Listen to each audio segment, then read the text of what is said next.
Everybody, today we'll talk about how to fix or how to solve permissions on Clash of Clans. To not fix or how to solve permissions on Clash of Clans app, you should just go to settings as you see and you can click.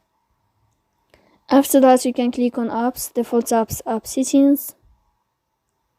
Here in this list, you'll enter to Clash of Clans. After that, you can go to first stop and you can click OK.